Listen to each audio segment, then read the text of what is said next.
내가 아버지께 구하겠으니 그가 또 다른 보혜사를 너희에게 주사 영원토록 너희와 함께 있게 하리니 그는 진리의 영이라 세상은 그를 받지 못하나니 이는 그를 보지도 못하고 알지도 못하니 그러나 너희는 그를 아나니 그는 너희와 함께 거하시니요 또 너희 속에 계시겠습니다.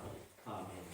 예수님께서 이 땅에 오셔서 생활하신 그 생활을 우리가 자세히 보면 어느 것 하나 즉흥적이거나 임기응변식으로 하신 일이 없다 하는 것을 발견할 수 있습니다. 예수님의 오심에 대한 것도 하나님께서 창세기 3장 15절에서 비롯해서 구약 여러 곳에 예언하시고 또한 예수님께서 다른 보혜사이신 성령을 보내신다라고 하시는 말씀도 구약 여러 곳에 예언되어 있는 사실을 근거로 해서 주님이 기도하신 걸 볼 수 있습니다. 먼저 로마서 1장 2절을 보게 되면 이 복음은 하나님이 선지자들을 통하여 그 아들에 관하여 성경에 미리 약속하신 것이라. 우리가 믿는 복음, 아들 예수의 이름과 그 예수는 선지자들을 통하여 그의 아들에 관하여 성경에 미리 약속하신 것을 이루셨다라고 말합니다. 그래서 예수님 오신 것이 갑자기 온 게 아니라는 거죠. 또 돌발적으로, 즉흥적으로, 임기응변식이 아닌 아버지가 약속하신 그 약속을 선지자들을 통해서 말씀하시고 그 말씀하신 대로 따라왔다 하는 거예요. 가장 극명하게 보여주는 내용을 보면 이사야 7장 14절에 보면 그러므로 주께서 친히 징조를 너희에게 주실 것이라. 보라, 처녀가 잉태하여 아들을 낳을 것이요 그의 이름을 임마누엘이라 하리라. 이렇게 말씀하셨어요. 바로 처녀의 몸에서 아들이 태어난다.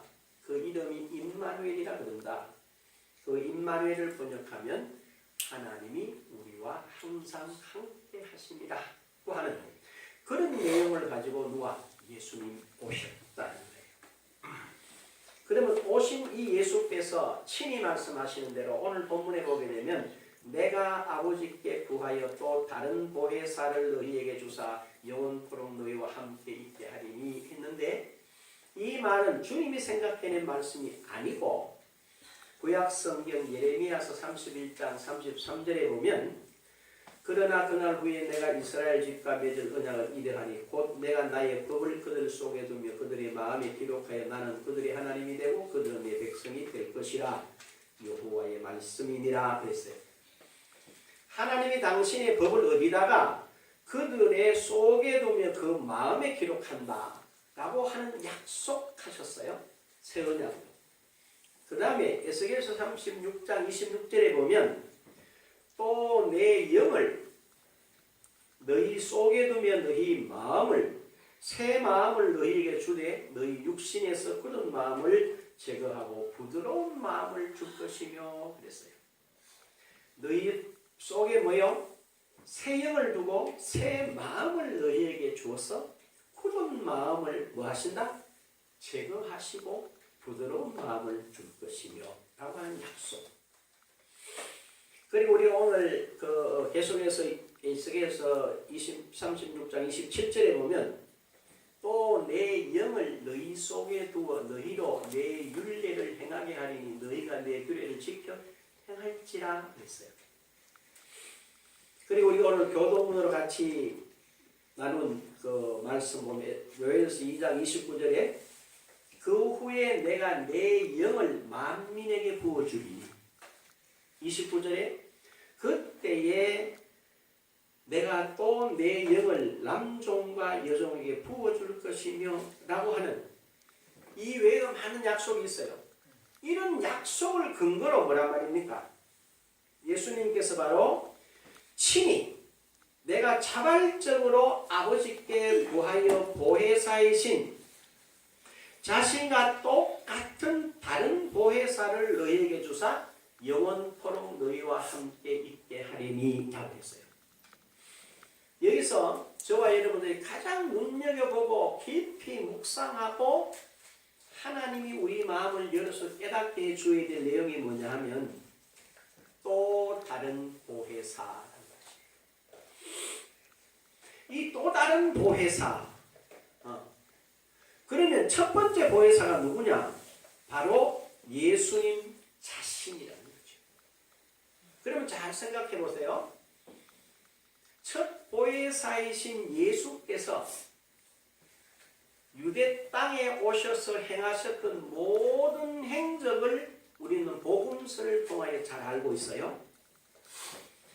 바로 그분이 또 다른 모습으로 어디에? 내 속에 계신다. 그러면 저와 여러분이 도대체 어떤 존재이며 무엇을 소유하고 있느냐 라고 하는 것을 생각해 봐야 합니다. 그래서 이 복잡하게 이야기하면요 굉장히 복잡해질 것 같아서 간단하게 여러분이 탁 알아들을 수 있도록 제가 설명을 하죠.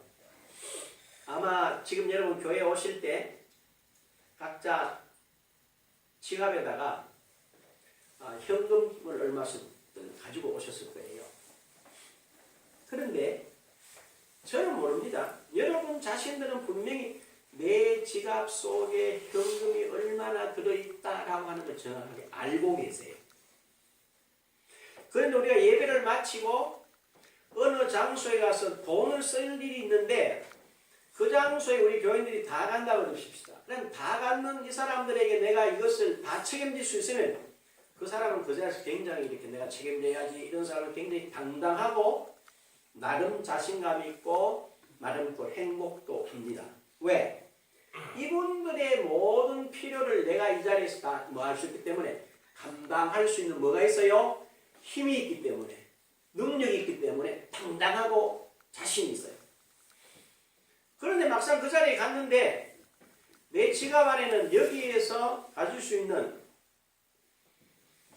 본인이 가질 수 있는 것만큼도 가지고 있지 못하면 이 자리는 굉장히 어때요? 그 자리는 불편하고 아니 내가 왜 왔지? 후회하는 자리가 될 거란 말이죠. 그게 뭐냐? 내가 도대체 뭘 가지고 있으며 이 가치를 얼마만큼 아느냐에 따라서 그의 생각, 그의 하는 말, 그의 하는 행동이 전혀 다르다는 거예요. 전혀. 그래서 실제로 저와 여러분이 우리 속에, 내 속에, 여러분 속에 다른 보혜사로 와 계시는 성령 이분이 과연 저 유대 땅 갈릴리 해변과 온 산하를 다니시면서 말씀을 전하시며 하나님의 나라를 선포하시고 병을 고치신 그분이 다른 모습으로 내 속에 계신다. 그 사실을 한번 묵상해 보십시오. 그렇게 되면 저와 여러분은 전혀 다른 차원에 있는 자기 자신을 발견하게 됩니다. 그냥 여러분 그렇게 하십시오 이게 아니고 조용하게 생각해 보시오. 이것이 그냥 우리 생각으로는 불가능해요. 그러나 성경은 우리 생각대로 믿어라 이렇게 말하지 않아요. 로마서 1장 16절에 보게 되면 내가 복음을 부끄러워하지 아니하는 것은 복음은 모든 믿는 자에게 구원을 주시는 하나님의 능력이 됩니다. 첫째는 유대인에게요. 또한 헬라인에게로다. 그리고 17절에 뭐라고 그러느냐? 복음에는 하나님의 의가 나타나서 믿음으로 믿음에 이르게 하나니 기록된 바 오직 의인은 믿음으로 말미암아 살리라 함과 같으니라 그랬어요. 믿음으로 믿음에 이르게 한다. 믿으면 점점 이 믿음이 장성해서 더 큰 것으로 옮겨간다 그 말이에요. 그래서 성경이 전제한 첫째가 믿음이야. 그런데 사단은 저와 여러분의 마음의 생각에다 항상 뭐를 집어넣는다면 생각해봐라. 누구 생각을 해보랬죠? 네가 한번 생각해봐라. 내가 생각해보면 그런 일이 일어날 수가 없어요. 왜? 하나님 밖에서, 믿음 밖에서, 말씀 밖에서 생각하기 때문에. 이 사실을 여러분이 염두에 둬야 됩니다. 그리고 하나님과 믿음과 말씀 안에서 생각해 보면 생각을 하나님은 전능하시니까 말씀이 육신이 될 수도 있고 다시 이 육신이 영이 될 수도 있구나 라고 하는 믿음이 제게도 오고 여러분에게도 옵니다. 그러면 달라져요. 뭐가 달라져? 내 속에 계신 분이 누구랑? 저 유대 땅에 오신 예수시라는 거죠. 그분이 저와 여러분 속에 계셔서 뭘 하시나? 우리를 보호하시고 인도하시고 지키시고 성공시키시기를 원하신다는 거예요. 그런데 저와 여러분 여기까지는 다른 생각을 했어요. 그런데 재미난 질문이 지난주 목요일쯤 제가 이런 질문을 하셨어요. 너 비전이 뭐냐? 이러길래 제가 자신있게 사도행전 1장 8절이 제 비전인데요. 그래서 하나님께 기도하는데 100동력자를 보충주시고 각 지교회가 3,000명이 모으면 30만 명이 됩니다. 그 30만 명으로 대구 복음하는 일에 들여지고 한국 복음화에 들여지고 세계 복음화의 새로운 패러다임을 새로운 내용으로 새로운 방법을 제시하기를 원한다고 믿고 저는 거기에 혼신을 다하고 있습니다. 그 정도냐? 이러시다. 진짜 이 정도만 해도 대단하잖아요. 아니 그 정도는 좀 그렇습니다. 했어요. 다시 한번 생각해봐라. 그러시면서 이래요. 그런즉 하늘에 계신 너희 아버지의 온전하심 같이 너희도 온전하라. 이것이 내가 너를 향하여 가지고 있는 비전이니라. 그러시더라고요. 예, 이랬어요. 하나님은 아버지 되시는 그분은 저와 여러분을 향하여 어느 정도로 아버지 자신이 온전하신가 같이 우리도 온전하시길 원한다는 거예요. 여러분 깜짝 놀랐죠. 아니 뭐라고요? 그냥 성경에 기록되어 있는 게 아니고 이 성경을 통해서 나는 너희가 이렇게 되길 원한다는 거예요. 그래서 하나님 어떻게 그렇게 됩니까? 생각해봐라. 에베소 1장 4절에 곧 창세전에 그리스도 안에서 우리를 택정하사 사랑 가운데서 그 앞에 거룩하고 흠이 없게 하시려고 자기의 기쁘신 뜻대로 예정하사 너희를 자기의 아들들이 되게 하셨대요. 하나님 안에서 내가 거룩하고 흠이 없는 존재로 하나님 이미 만들어 놓으셨다는 말이네. 에베소 2장 10절에 너희는 하나님이 만드신 자라. 우리는 하나님이 만드셨답니다. 뭐 하시려고? 선한 일을 하려고. 전에 사랑 가운데서 우리를 지으셨대요. 그 일을 행하려고. 이게 얼마나 놀라워요. 깜짝 놀랐어요. 그랬는데 그 보십시오. 데살로니가 전서 5장 23절에 보니까 뭐라고 그러냐니까요.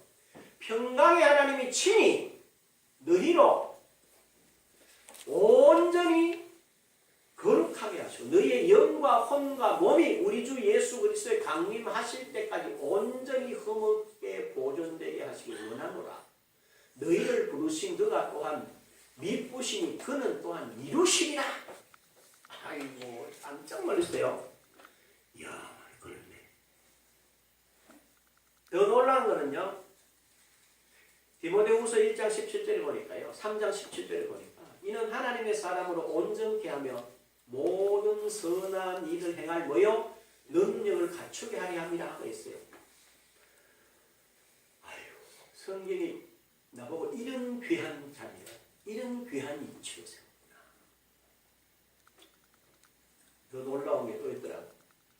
야고보서 1장 2절에 이럽니다. 형제들아, 너희가 여러 가지 시험을 만나거든. 뭐라? 온전히 기쁘게 여기라. 이런 너희 믿음의 시련이 인내를 만들어내는 줄 알지 못하느뇨. 인내를 온전히 이루라. 이는 너희로 온전하고 구비하여 조금도 부족함이 없게 하려 하시라. 아유, 깜짝 놀랐어요. 그리고 딴 생각하는 게 아니다. 하나님이 나를 어떤 내용으로, 어떤 목적으로, 어떤 모습으로 완성시키고자 하는 그 말씀의 내용을 알고 거기에 내가 하나하나 드려집니다. 나는 전혀 다른, 내가 사람이 생각하는 전혀 다른 모습의 나 자신이 이 땅을 살 수 있다. 이게 뭐냐? 바로 이것이 예수님께서 우리에게 이루시고자 하는 예수님의 의지, 그리고 그분의 뜻이 바로 여기에 있다는 사실을 우리는 뭐 해야 됩니까? 볼 줄을 알아야 합니다. 너무 중요하죠. 예수님은 결코 신자된 우리가 이 땅에서의 삶이 실패하거나 하루하루 전전긍긍하면서 살아가기를 절대로 원하시지를 않으세요. 마태복음 7장 11절이 그러지 않습니까? 너희가 악한 자라도 자식에게 좋은 것을 줄 줄 알거든 하물며 하늘에 계신 너희 아버지께로부터 아버지 있다느냐? 너희가 그렇다면 하나님은 그보다 뭐 하시다는 거예요? 더 하시다는 거지. 그래서 우리는 또 다른 모습의 실제를 가지신 이로서 영원히 믿는 자인 저와 여러분 속에 함께 계시겠다고 하신 그분을 뭐 해야 됩니까? 알고 그분을 의지하고 그분의 말씀을 따르는 일에 뭐 해야 돼요? 전생을 거셔야 돼요. 그것이 우리가 믿음으로 행해야 될 가장 중요한 내용입니다. 그리고 함께 하신다라는 것은 보혜사라는 말이에요. 보혜사라는 말의 뜻은 뭐냐면 돕는 자로 함께 하신다 하는 뜻입니다. 여러분 여기서 도움이라는 뭐냐?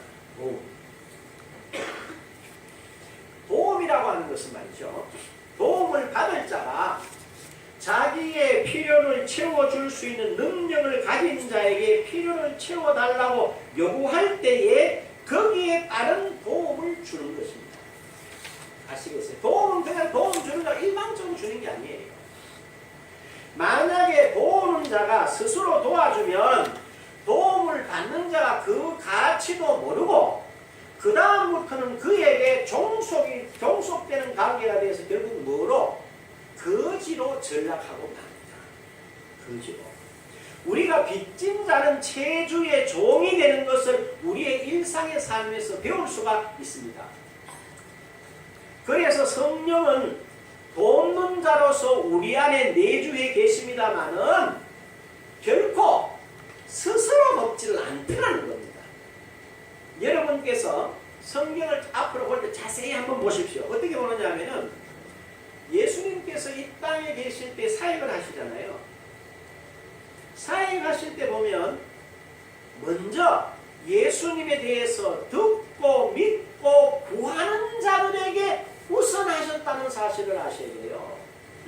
먼저 듣고 믿고 그 다음에 구하는 자들에게 우선적으로 혜택을 베푸시고 그들의 요구를 이루어줬어요. 예수님 스스로 찾아가서 도와준 예는 아주 극히 없다고 봐도 과언이 아니에요. 예를 들어서 베데스다 목가에 보면요 행각이 하나 있었어요. 거기 많은 병자들이 그 안에 있었어요. 예수님이 거기 가셨어요. 처음 찾아갔어요. 잘 보십시오. 가서 가장 오래됐다 싶은 사람에게 가서 묻습니다. 그냥 야 너 일어나 이렇게 말씀하지 않으셨어요. 뭐라고 그러셨어요? 그게 질문합니다. 38년 됐다고 성경에 보면 그 사람 보고 뭐라 그래요?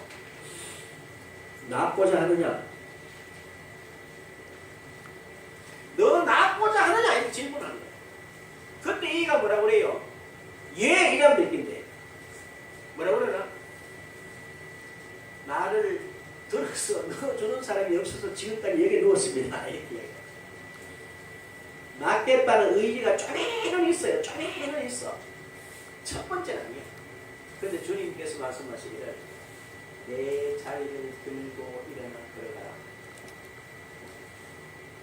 거기서 본인이 낫고자 하는 의미가 조금 의지가 있어. 그걸 보고 불을 지펴주십니다. 그 외에는 거의가 다 본인들이나 가까운 사람들이 데리고 와거나 본인이 직접 와서 믿고 구하는 자에게 손을 내미셨어요. 안 그런 장면이 딱 성경에 제가 기억하기로 두 군데가 나와요. 오병이어의 기죠. 그렇죠? 우리가 주님을 따른 지가 사흘이 됐어요. 굶은 줄 주님이 아세요. 그래서 뭐라고 그러나? 이들을 그냥 돌려보내면 기진하여 쓰러질까 걱정된다. 제자들 하는 말이에요. 여기서 우리가 그들에게 먹을 것이 없는데요. 너희에게 뭐가 있냐? 예, 보리떡 5개와 물고기 2마리가 있습니다. 보리떡 7개와 작은 물고기 2마리, 이 두 기적 외에는 주님 스스로가 하신 일이 없다는 거예요. 그러면 누가?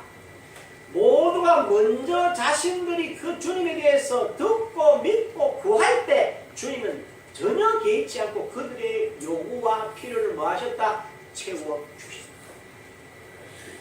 이걸 여러분이 깊이 생각하고 믿으셔야 합니다.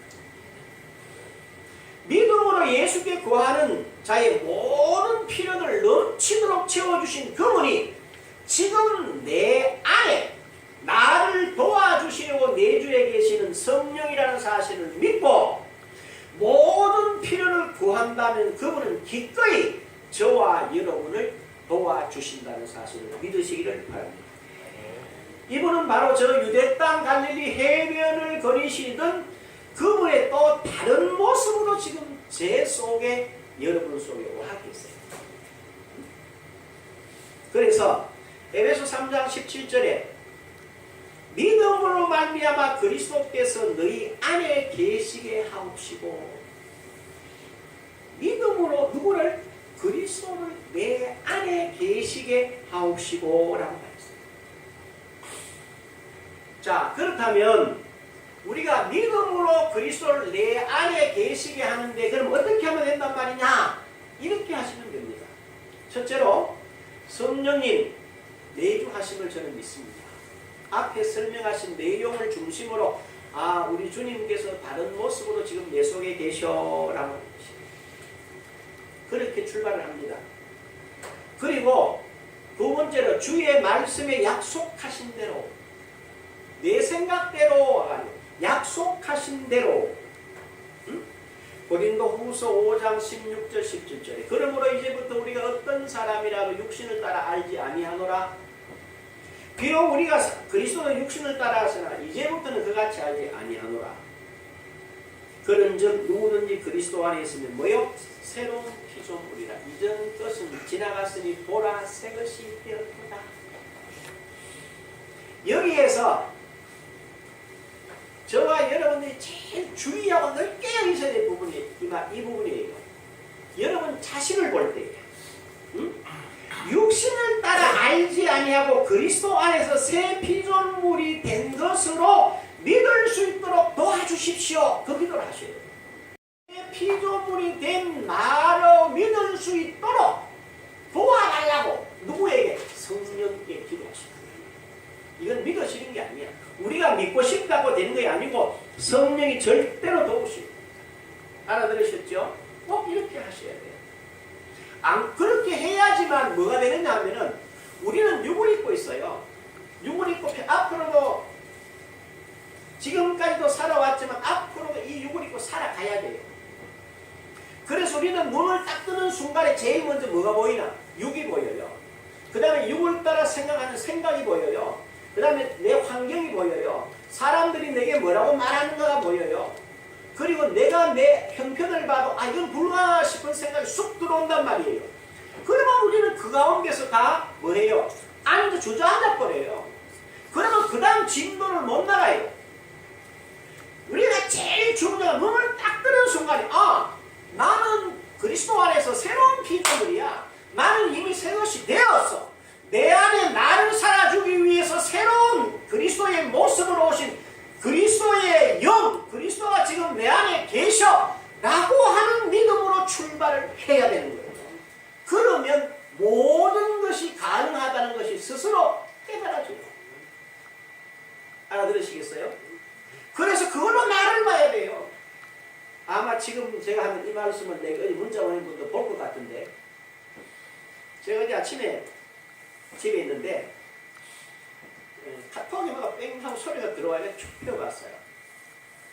그래 보니까 첫 마디가 이렇게 돼 있어요. 나 같은 죄인, 뭐 나는 생각하는 것도 죄고 나는 죄인이래. 그래놓고는 이 죄 가운데서 구원하신 하나님께 너무 감사하대. 그래서 내가 그거를 다 읽고다가 밑에다 답을 썼어요. 하나님은 말씀을 통해서 나보고 의인이라 그러고 온전하다 그러고 모든 걸 할 수 있다고 그랬는데 지금 당신이 내에 대한 내용을 보면 나는 아무것도 할 수 없고 뭐도 할 수 없고 뭐 죄 많고 뭐 그래서 하나님은 할 수 있다고 그러고 당신은 할 수 없다 그러면 누가 잘못된 겁니까? 라고 캐시온 마크에 문자를 참 보냈어요. 그랬더니 답이 이렇게 왔어요. 히읗 2개 축축하니 히히 감사합니다. 이렇게 끝이라. 그래서 내가 요거를 썼어요. 고린도후서 5장 16절에서 17절을 깊이 생각해보고 앞으로 당신 자신을 이 위에 세워라. 그런데 이걸 세우는 게 네 힘으로 잘 안 된다. 그래 뭐 해라? 내 속에 네 속에 있는 성령님께 뭐 해라? 도움을 청해라 했습니다. 여러분도 저랑 똑같아요. 그래서 이 말은 말이죠. 구약 성경 여호수아 1장 8절에 딱 보면 이렇게 되어 있어요. 이 율법책을 내 입에서 떠나지 말게 하며 주야로 그것을 묵상하여 그 가운데 기록한 대로 다 지켜 행하라. 그리하면 내가 평탄할 것이 내 길이 형통하리로다. 이 말은 뭡니까?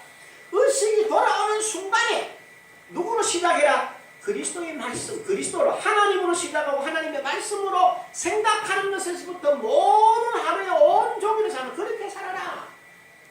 그 길이 네가 평탄한 것이고 네가 형통할 것이다 라는 말씀을 동일합니다. 그걸 누구한테 구해라? 성령님 도와주세요 라고 구하시라. 두 번째는 마태복음 8장 17절에 보면요.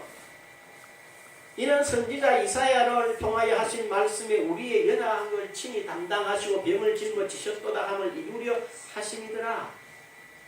여기서 그러는 거예요. 주님, 성령이시여 예수님이 오셔서 나의 연약한 걸 담당하셨고 나의 모든 병을 짊어지셨으니까 저는 강합니다. 저에게는 병이 없습니다.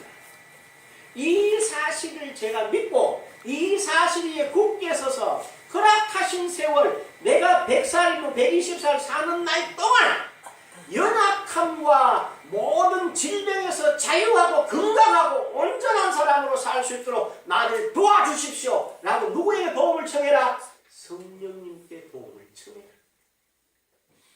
그러면 분명히 그는 어떻게 돼요? 강건해요. 여러분 재미있어요. 모세가 120살에 죽습니다. 그런데 성경이 모세 죽을 때 뭐라고 그랬어요? 모세는 나이가 많아가 빌빌하다 죽었다 이렇게 말하잖아요. 하나님이 그를 누구 산으로 부르십니다. 성경이 뭐라고 그러나? 나이 120세인데 정신이 뭐하지 아니하고 흐리지 아니하고 그 눈이 뭐하지 않았어요? 흐리지 아니했고 강건했다는 거예요. 산에 올라간 부족함이 없었다는 거예요. 바로 그와 같이 저와 여러분이 살 수 있는 길이 있어요. 그건 바로 저와 여러분이 성령의 도움을 청하고 그가 그렇게 도왔다는 사실을 믿고 그 위에 서면 그 귀한 사실이 저와 여러분에게도 동일하게 이루어질 줄로 믿습니다. 실제로. 그 다음에 세 번째는 뭐라고 하느냐 하면은 갈라디아서 3장 13절에 보면요. 굉장히 중요한 이 말씀이 한번 따라 하실래요? 그리스도께서 우리를 위하여 다시 한번 그리스도께서 나를 위하여 저주를 받은 바 되사 율법의 저주에서 나를 속량하셨으니 기록된 바 나무에 달린 자마다 저주 아래 있는 자라 하였습니다. 이 기가 찬 말입니다. 그리스도께서 나를 위하여 저주를 받은 바 되사 율법의 저주에서 나를 속량하셨다는 거예요. 이 사실 가운데 우리가 뭐 서야 되겠는데 나는 항상 왔다 갔다 한단 말이에요. 왔다 갔다. 말씀을 볼 때는 생각이 들고 또 나아보면 또 잊어버린다는 거예요. 그래서 뭐 하라는 거예요? 성령님 저를 도와주십시오. 그리스도께서 나를 위하여 저주를 받은 바 되셨다고 했습니다. 그 사실을 내가 알고 믿고 난 모든 율법의 저주에서 뭐 받은 자로? 해방받은 자. 그렇게 살도록 도와주세요. 율법에서 해방받는 게 뭡니까? 율법의 저주는 크게 세 가지예요. 첫째, 가난, 질병, 영적으로 하나님과의 관계가 단절된 거예요. 해방되었다는 말은 내가 가난에서 해방되었다. 내가 질병에서 해방되었다. 내가 하나님과의 관계에 단절해서 하나님과의 관계가 뭐 됐다? 교토하게 됐다. 여기에 뭐 하라는 거예요? 나를 도와주십시오. 이 가운데 서도록 도와달라고 저와 여러분이 그렇게 기도한다는 거예요. 그러면 우리는 부유하게, 건강하게, 그리고 영원하신 그분과 날마다의 교제 속에서 형통한 삶을 누리게 되어 있습니다. 이것이 방법이야. 이것이 주님 우리를 도와주는 거예요. 그 다음에 갈라디아서 3장 29절 이렇게 말합니다. 너희가 그리스도의 것이면 곧 아브라함의 자손의 약속대로 유업을 이룰 자니라. 약속대로 유업을 이룬답니다. 하나님이 뭐라고 그랬어요? 아브라함 보고 땅의 모든 족속이 너를 인하여 뭐하리라? 복을 받으리라. 우리는 아브라함의 자손이기 때문에 당연히 이 땅에 복 받고 살도록 육신적으로 되어 있다는 거예요. 이건 우리의 권리란 말이에요. 이 권리를 주장할 줄 알아야 돼요. 뭐로? 믿음으로. 그런데 내 생각으로 하면 잘 안 돼. 성령이 도와달라고 그분의 도움을 청하시라는 거예요. 그러면 이분은 도와주신다는 겁니다. 이분은 우리가 가난하게 살기를 원치 않으니까. 그 다음에 갈라디아서 4장 7절에 그러므로 내가 이후로는 종이 아니요 아들이니 아들이는 하나님으로 말미암아 유업을 받을 자니라. 하나님으로 말미암아 내가 유업을 받을 존재에 이르게 됐다는 거죠. 그러면 하나님의 유업, 하나님이 온 땅과 온 모든 우주를 창조하시고 그걸 우리에게 맡기시고 다스리게 하기를 원하시는 그 유업을 우리가 물려받은 자란 말이죠. 그것을 깨달을 수 있도록 뭐하라고요? 기도하시는. 그러면서 누구에게 도움을 청하라고? 성령님께 도움을 청하시는 거예요. 그러면 그분이 도우신다. 그리고요, 잘 보세요. 로마서 8장 14절에 보면 이렇게 말합니다. 무릇 하나님의 영으로 인도함을 받는 사람은 곧 하나님의 아들이라. 하나님의 영으로 인도함을 받아야 우리가 누구라고요? 하나님의 아들이라고 말했어요. 이게 굉장히 중요합니다. 내가 어떤 걸 느낄 때 하나님의 아들이다. 그렇게 말하지 않아요. 내가 무슨 특별한 걸 보았을 때 그렇게 말하지 않아요. 내가 특별한 경험을 했을 때 그렇게 말하지 않아요. 내가 특별한 체험을 했을 때 이렇게 말하지 않습니다. 뭐로? 하나님의 영으로 인도함을 받는 사람은 하나님의 뭐이라? 아들이라. 그런데 목사님 하나님의 영이 나를 인도하는 우회합니까? 여기 관건이야. 대부분 사람들 여기 다 걸리는 거예요. 그런데 여러분이 잘 아는 대로 이 말은 내가 여러분에게 여러 차례 말씀을 여러분은 익숙해요. 디모데 후서 3장 16절에 모든 성경은 하나님의 감동으로 된 것으로 교훈과 책망과 바르게 함과 의로 교육하기에 유익하니 그랬죠. 모든 성경은 뭐로? 하나님의 감동으로 돼서. 그러면 이거는 무슨 글이에요? 영의 글이야. 영의 글. 그렇죠? 그 다음에 잘 보십시오. 요한복음 6장 63절에 뭐라고 했어요? 살리는 것은 영이니 육은 뭐하다? 무익하니라. 내가 너희 이른 말이 영이요 생명이라. 이렇게 말했어요. 이처럼 성경은 말씀은 곧 하나님의 감동으로 된 영이요 생명이라고 말씀하셨어요. 그래서 말씀은 곧 뭐란 말이에요? 하나님이시란 말이에요. 응? 그래서 그렇게 된 거예요. 그래서 요한복음 1장 1절에 이렇게 말해요. 태초에 말씀이 계시니라. 이 말씀이 하나님과 함께 계셨으니 이 말씀은 곧 하나님이시니라. 말씀이 하나님이야. 그럼 이 말씀을 따라가면 뭘 따라가는 거야? 영을 따라가는 거야. 그래도 목사님 조금 부족한데요. 그래도 좀 그렇죠? 영하고 말씀 갖다 하려고 하니까 하나님이라고 하려고 하니까 좀 감동이 안 한단 말이야. 그런데 잘 한번 보십시오. 들어보십시오. 에베소 5장 18절에 이렇게 되어 있습니다. 술 취하지 말라. 이는 방탕한 것이 오직 성령의 충만을 받으라. 시와 찬송과 신령한 노래들로 서로 화답하며 너희 마음으로 주께 노래하며 찬송하며. 성령 충만했더니 뭐가 나와요? 시와 찬송과 신령한 노래가 나온다. 뭐하마? 성령 충만하다. 이거 성령 충만의 열매야. 그런데 골로새 3장 16절 한번 보세요. 그리스도의 말씀이 너희 속에 풍성히 거하여 모든 지혜로 피차 가르치며 권면하고 시와 찬송과 신령한 노래를 부르며 라고 했어요. 말씀 충만하니까 뭐가 나와요? 시와 찬송과 신령한 노래를 부르게 되는데 성령 충만의 열매와 말씀 충만의 열매가 같아요? 달라요? 같아. 그러면 저와 여러분이 뭐란 말입니까? 성령 충만함을 따라간다는 것은 곧 뭘 따라? 말씀으로 충만하다는 걸 의미합니다. 영을 따라간다는 것은 말씀이 충만하다는 걸 의미하고 가르치고 있습니다. 틀림없죠? 응? 그렇다면 저와 여러분은 여기서 굉장히 놀라운 걸 기억해야 돼요. 깨달으셔야 돼요. 바로 뭐냐? 저와 여러분은 하나님의 말씀을 볼 때에 하나님의 현현으로 보고 듣고 순종할 때 곧 말씀이 실제로 역사하는 걸 볼 수 있다는 거예요.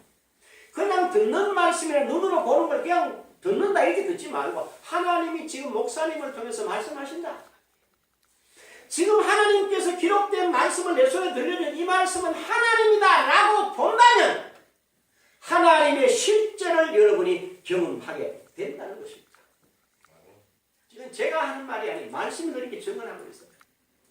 한 가지 예를 들면 마태복음 4장 4절에 보면요. 예수께서 대답하여 이르시되 기록되었을 때 사람이 떡으로만 살 것이 아니요 하나님의 입으로부터 나오는 모든 말씀으로 살 것이라 하였느니라 하시니 그랬어요. 그랬더니 누가 마귀가 아무 소리도 못하고 뭐 했어요? 꼬리를 내렸어요. 별 말씀 아니에요. 사람이 떡으로만 사는 거 아니다. 신명기 8장 3절을 한마디 딱 인용했더니 마귀가 땡행하고 꼬리를 탁 내렸다는 거예요. 그러면 이 말씀이 어떤 말씀이라는 거예요? 지금 살아 역사하는 말씀이라는 거예요. 이걸 제 눈에 보여지듯이 여러분 눈에도 이것이 보여지고 마음으로 깨달아지기를 주님의 이름으로 축복합니다. 그러면 이렇게 돼요.